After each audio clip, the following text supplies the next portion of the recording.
हरे कृष्णा। धनतेरस की आप सभी को हार्दिक शुभकामनाएं। धनतेरस ये मूल शब्द का अपभ्रंश है जो है धन त्रयोदशी या धनवंतरी त्रयोदशी। शास्त्रों के अनुसार समुद्र मंथन के दौरान कार्तिक कृष्ण त्रयोदशी के दिन भगवान धनवंतरी अपने हाथों में अमृत कलश लेकर प्रकट हुए, जो भगवान कृष्ण के अंशावतार हैं। उनके एक हाथ में अमृत से लबालब कलश था, जिसके लिए असुर और सुर दोनों ही लालायित थे तथा इसी के हेतु हुआ था समुद्र मंथन। वह उनके दूसरे हस्त में आयुर्वेद शास्त्र थे, जिसमें वे अत्यंत ही पटु थे। इसलिए इस तिथि को धनतेरस या धन त्रयोदशी के नाम से जाना जाता है तथा कुछ वर्षों पूर्व भारत सरकार ने धनतेरस यानी धन त्रयोदशी को राष्ट्रीय आयुर्वेद दिवस के रूप में मनाने का निर्णय भी लिया है। संसार में चिकित्सा विज्ञान के विस्तार और प्रसार के लिए ही भगवान ने धन्वंतरी का अवतार लिया था। आप किसी भी आयुर्वेदिक हॉस्पिटल में यदि जाएं तो पाएंगे कि वहाँ धन्वंतरी भगवान का चित्र अवश्य होता है, क्योंकि वे भगवान के अवतार हैं और उन्होंने ही मानवता के कल्याण हेतु ये ज्ञान हमें दिया। सर्वप्रथम सुश्रुत को, तदुपरांत परंपरा में यह ज्ञान हम तक पहुंचा। इसलिए इस दिन आयुर्वेद का अभ्यास करने वाले उनकी पूजा करते हैं। वह सामान्य जन अच्छी सेहत के लिए उनका अर्चन करते हैं। भारतीय संस्कृति में स्वास्थ्य का स्थान धन से ऊपर माना जाता रहा है। ये कहावत आज भी प्रचलित है कि पहला सुख निरोगी काया, दूजा सुख घर में माया।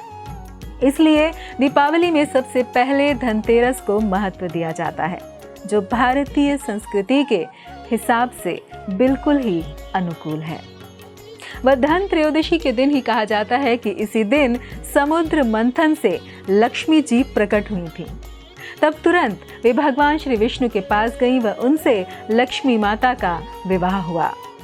वास्तव में लक्ष्मी माता सदैव ही भगवान श्री विष्णु की शाश्वत संगिनी है, परंतु जब भगवान इस संसार में प्रकट होते हैं, लीला करते हैं, जैसे सीता माता और भगवान श्री राम, सीता मैया और श्री राम वैकुंठ लोक में शाश्वत संगी हैं, परंतु यहाँ जब प्रकट होते हैं तो लीलाएं करते हैं कि जैसे वे कभी साथ नहीं थे।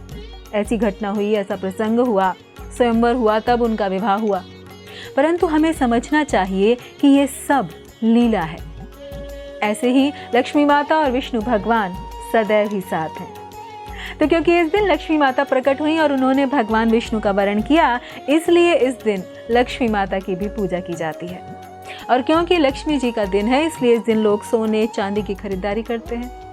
वह श्रीमद् भागवतम में वर्णित है कि भाग्य की देवी लक्ष्मी का निवास स्थान है पूर्ण पुरुषोत्तम भगवान का वक्ष स्थल।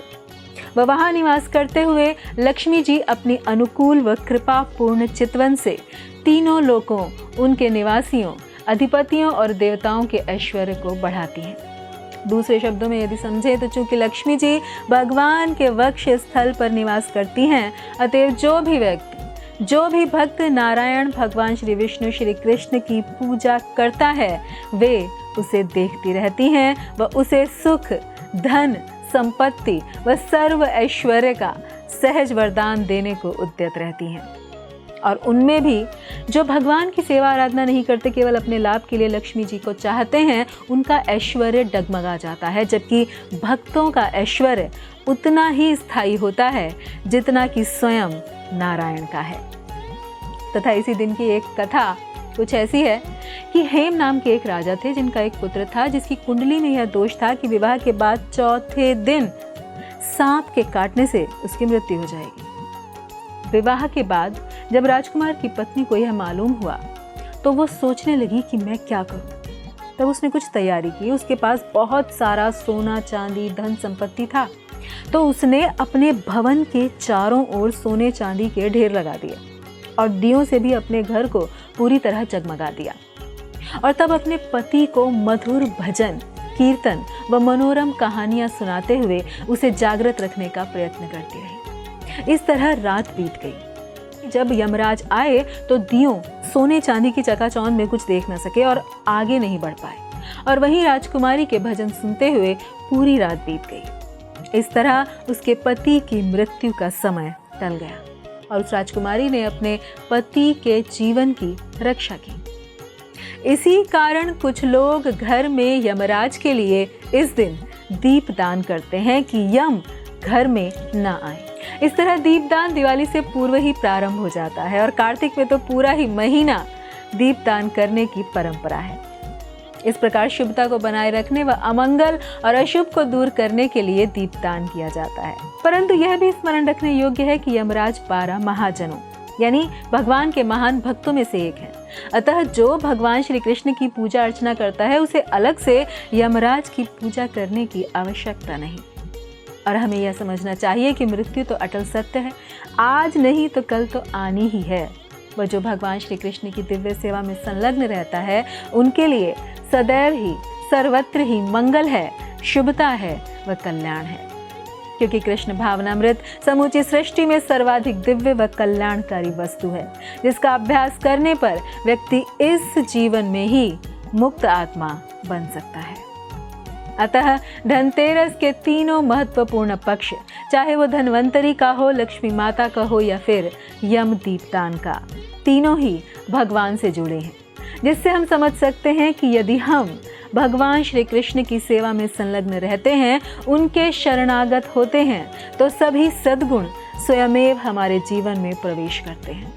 चाहे वो अच्छा स्वास्थ्य हो, लक्ष्मी जी की कृपा हो या फिर जन्म मृत्यु के चक्र से मुक्ति। अतः इस धनतेरस पर प्रयास करें पूर्ण रूप से भगवान श्री कृष्ण के शरणागत होने का, जिससे जीवन का प्रत्येक पक्ष पूर्ण रूप से जगमगा जाए व साकार होकर अपनी पूर्णता को, सार्थकता को प्राप्त कर पाए।